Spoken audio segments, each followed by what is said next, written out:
دین اسلام دا موږ ته مفتو کلذي کې دا نه دی رارسېدلی.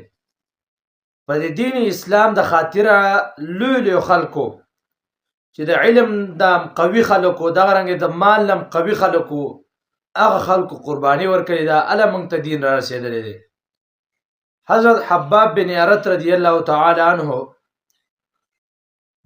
د دین دپاره ډېرې زیاتې سختې تېرې کړي دي. دا هغه صحابي دی چې 50 صحابه د دې نه مخکې ایمان راوړی دی. 50 صحابه ایمان راوړ، دا شپږم نمبر صحابي دی چې د ایمان راوړ. د دین د خاطره او د دې د پیغمبر علیه الصلاۃ والسلام د دې خوږ دین د خاطره انتهایی سختې تېرې کړي دي. حضرت عمر فاروق رضی الله تعالی عنه دورو عمر فاروق سے ته پوښ وکړه، وای تا د دین اسلام د پاره څه سختي تیری کړي، څه قرباني ورکړي ده؟ حباب بن ارت رضی الله تعالی عنہ ته فرمایي، وای ما ډېر زیاتې سختي تیری کړي دي. ما چې کله ایمان راوړ زه شپږم نمبر صحابي وم، زمونږ دومره زور نه و، زمونږ دومره قوت نه و، نو دې کفارو په موږ باندې ډېر زیاتې سختي تیرولې، ډېر زیات ظلمونه به په موږ باندې کول. وای دومره سختي په موږ باندې تیری کړي دي، وای که ته غواړې نو زما مړه وګوره، تا ته به پته ولګي چې ما څومره سختې تېرې کړې دي. حضرت عمر فاروق رضی الله تعالی عنه چې کله دغه مړه وکتله، نو مړه کې صرف هډوکي وو، هډوکي، غوښه، دغرنګې چربي، وازه، دا هېڅ شی نه و، صرف هډوکي پاتې شوي وو. عمر فاروق صاحب ته تپوس وکړه، وایي داسې مړه خو ما چېرته نه دی لیدلی. حباب بن ارت رضی الله تعالی عنه ته فرمایي، کله چې موږ ایمان راوړ نو صحابه کم وو، نو دې کفارو به انګار دا بلک سرکروټي به وي، انګار به موږ به پې دغه شان د الټه راښکلو.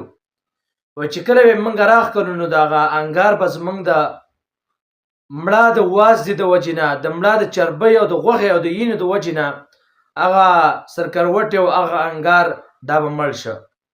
نو هغه د وجې نه زما مړه کې صرف هډوکي پاتې شوي دي، ما داسې سختې تېرې کړي دي.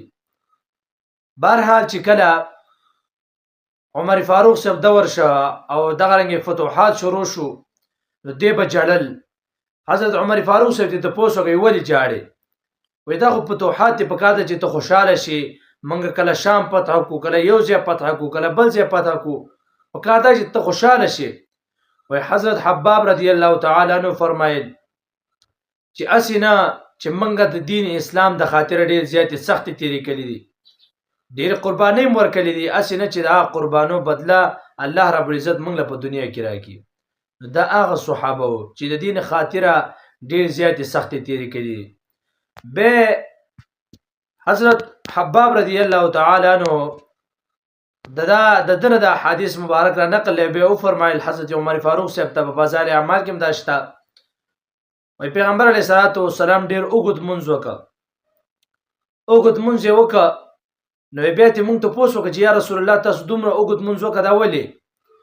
وفرمایل چې ما دومره اوږد مونځ وکړه، ما د الله رب العزت نه 3 دعاګانې وکړې، 2 الله رب العزت قبول کړې، یوه دعا الله رب العزت نه قبوله کړې. وفرمایل چې ما یوه دعا د الله رب العزت نه دا وکړه چې یا الله زما امت دا په قحط باندې هلاک نه کړي. وی الله رب العزت دا دعا قبول کړه او امت محمدیه صلی الله علیه وسلم دا به قیامت د ورځې پورې په قحط باندې نه هلاکیږي. خو بعضو ځګونو کې قحط راشي، باران نه کېږي، غله کمه شي، دغه رنګې نور څه شاټ شي، نه میلاویږي، نو په بعضو ځګونو باندې به قحط راځي، لیکن په ټول امت باندې به قحط نه راځي.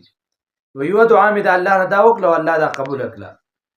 دویمه دعا مې د الله نه دا وکړه چې یا الله زما په دې امت باندې داسې دشمن مقرر نه کړي چې دا ټول امت ختم کړي. وی الله مې دا دعا قبول کړه، د قیامت د ورځې پورې به په دې امت باندې داسې قوم، داسې کفار، یهود دا به نه مسلط کېږي چې دا ټول امت ختم کړي. بعضو ځګونو کې به دا جهادونه شروع وي، لکه نن سبا فلسطین کې جهاد شروع دی، د دې نه مخکې افغانستان کې و، کشمیر کې جهاد شروع دی، دارنګې لیبیا کې، چچنیا کې، دې کې جهادونه شروع دي. لیکن په تمام امت باندې الله رب العزت داسې څوک نه مسلط کې چې دا تمام امت ختم کی وی الله مې دا دعا قبول کړه. درېمه دعا مې د الله رب العزت نه دا وکړه چې یا الله زما امت په خپل منځ کې د جګړو نه وساتي چې مسلمانان په خپل منځ کې جګړو باندې مخته شي. الله رب العزت دا دعا قبول نه کړه. دا حدیث بیان ک بیا لږ عمر دا ژوندې او په 70 دغه رنګ په 37 هجری کې دا حضرت حباب رضی الله تعالی عنہ بیا وفات شه. کوپه کې دا د پندې د پیله قبر د کوپه کې د دې صحابي دا جوړ شه. علي رضی الله تعالی عنہ د په قبر باندې تیرې ده. وی فرمایل چې الله رب العزت رحم په حباب باندې وکي. په خپل خواهش باندې ایمان راوړ. په خپل طبیعت په خپل خواهش باندې هجرت وکړه. په خپل طبیعت باندې دین اسلام لپاره ډېر زیاتې سختې تیرې کړې دي. وی الله رب العزت په رحم وکي. دا هغه صحابي وو د وجړل چې اسینه چې الله رب العزت ما کمی سختي تیرې کړې یا صحابو کمی سختي تیرې کړې الله رب العزت هغه بدله موږ له دنیا کې رانه کی. دا داسې خلک ور هر کار د دوی د الله د رضا لپاره وو چې مونږ بیا وکړه هغه کې به د الله رضا وه، زکات کې به د الله رضا وه. دغه رنګې سنې د زندګۍ چې کم روز دي د زندګۍ چې کم اصول دي چې کم شي باندې به عمل کوو د الله د رضا لپاره به عمل کوو. دا هغه صحابه چې الله رب العزت قرآن کې به فرمایل چې رضی الله عنهم الله رب العزت دوی ناراضي دي. دا داسې خلکو چې دین اسلام باندې صحیح ولاړې مضبوط الله رب العزت په بلندي درکوي. الله رب العزت په خامخو چتواله درکوي. ځکه قرآن مجید کې الله رب العزت د صحابه مبارک فرمایي چې تاسو داسې ایمان راوړئ څنګه ایمان چې صحابه راوړي، څنګه ایمان چې د پیغمبر علیه الصلاۃ والسلام مرګر راوړي دغه شد ایمان تاسو راوړي. دا ولې د زمونږ لپاره روز دی د ارسه لپاره چې دغه صحابه تو ګور خپل ژوندۍ په دغه طریقه تیر کړه.